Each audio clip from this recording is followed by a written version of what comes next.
ಸಚಿವ ಸಂಪುಟ ವಿಸ್ತರಣೆಯ ಕಸರತ್ತನ್ನ ಈಗಾಗಲೇ ಕಾಂಗ್ರೆಸ್ ಮುಂದುವರಿಸ್ತಾ ಇದೆ. ಸ್ಪೆಷಲಿ ಈ ಸಲದ ಫಾರ್ಮುಲಾ ಏನು, ಸಂಪುಟಕ್ಕೆ ಎಷ್ಟು ಜನ ಹೊಸಬರು ಬರ್ತಾರೆ, ಹೊಸತನದ ಮಾನದಂಡ ಏನು ಅನ್ನೋದೇ ಕುತೂಹಲ.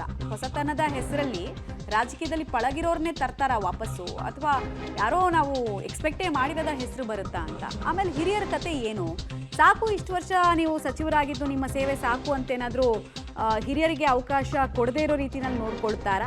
ಜಾತಿ ಪ್ರಾದೇಶಿಕ ಲೆಕ್ಕಾಚಾರದ ನಡುವೆ ಕೆಲವರಿಗೆ ಪಟ್ಟ ಮಿಸ್ ಆಗುತ್ತೆ ಅನ್ನೋ ಲೆಕ್ಕಾಚಾರ ಇದೆ. ಒಂದು ಮೂಲದ ಮಾಹಿತಿ ಪ್ರಕಾರ ರಾಹುಲ್ ಗಾಂಧಿ ಅವರು ಹೇಳಿದ್ರಂತೆ, ಹಳೇ ಹೆಸರುಗಳನ್ನೇ ನೀವು ತರ್ತಾ ಇದ್ರೆ ಇನ್ನು ಹೊಸ ಮುಖ್ಯಮಂತ್ರಿ ಅಂತ ತಂದು ಏನು ಪ್ರಯೋಜನ, ನೀವು ಒಂದು ಒಳ್ಳೆ ಟೀಮ್ ಜೊತೆಗೆ ಬನ್ನಿ, ಯಂಗ್ ಟೀಮ್ ಜೊತೆಗೆ ಬನ್ನಿ ಅಂತೇನೋ ಹೇಳಿದ್ರಂತೆ. ಪಟ್ಟಿಗೆ ಆಕ್ಷೇಪವನ್ನು ವ್ಯಕ್ತಪಡಿಸಿದ್ರು ಅಂತ ಹೇಳಲಾಗ್ತಾ ಇದೆ. ಇದೇ ಕಾರಣಕ್ಕೆ ಸ್ವಲ್ಪ ಲೇಟ್ ಆಗ್ತಿದೆ ಅಂತ. ಇನ್ಫ್ಯಾಕ್ಟ್ ಈಗ ನಿಮ್ಗೆ ಗೊತ್ತಿರ್ಬೋದು, ಮುಖ್ಯಮಂತ್ರಿಯಾಗಿ ಡಿ.ಕೆ. ಶಿವಕುಮಾರ್ ಅಧಿಕಾರ ವಹಿಸ್ಕೊಂಡಿದ್ದು ಜೂನ್ 3ನೇ ತಾರೀಕು. ಈಗ ಜುಲೈ ತಿಂಗಳಲ್ಲಿ ಇದ್ದೀವಿ. ಈಗಲೂ ಕೂಡ ಪರಿಪೂರ್ಣ ಪ್ರಮಾಣದ ಸಂಪುಟ ನೋಡೋದಕ್ಕೆ ಸಿಗ್ತಿಲ್ಲ. ನಮಗೆ ಡೀಟೇಲ್ಸ್ ಕೊಡ್ತಾರೆ ಸುಕೇಶ್.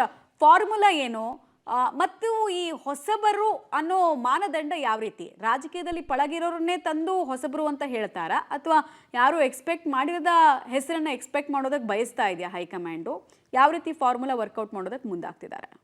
ಮತ್ತೆ ಹೊಸಬರು ಅಂದ್ರೆ ಇದುವರೆಗೂ ಸಚಿವರಾಗದೇ ಇರುವವರು ಅನ್ನುವಂಥದ್ದು. ಅಂದ್ರೆ ಮೊದಲ ಬಾರಿ ಗೆದ್ದಂತ ಶಾಸಕರಿಗೆ ಈ ಬಾರಿ ಅವಕಾಶ ಇಲ್ಲ.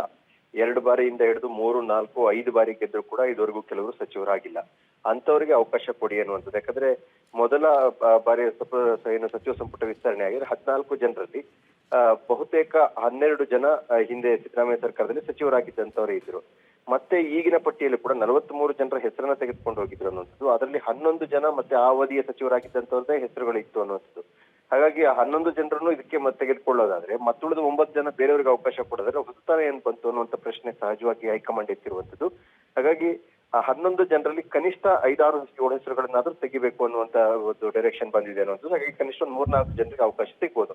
ಉಳಿದ ಒಂದು 15-16 ಹೊಸ ಮುಖಗಳು, ಅಂದ್ರೆ ಮೊದಲ ಬಾರಿಗೆ ಸಚಿವರಾಗುವಂತ ಹೊಸ ಮುಖಗಳಿಗೆ ಅವಕಾಶ ಮಾಡಿಕೊಡ್ಬೇಕು ಅನ್ನುವಂಥ ಸೂಚನೆ ಕೊಟ್ಟಿದೆ. ಈ ರೀತಿಯ ಒಂದು ಹೊಸತನ ಇದ್ರೆ ಮುಂದೆ ಅನುಕೂಲ ಆಗುತ್ತೆ ಅನ್ನೋದು. ಅಲ್ಲಿಗೆ ಬಹುತೇಕ 50-50 ಫಾರ್ಮುಲಾಕ್ಕೆ ಬಂದು ನಿಲ್ಬಹುದು, ಹಳಬ್ರು ಮತ್ತು ಹೊಸಬರು ಅನ್ನುವಂಥದ್ದು.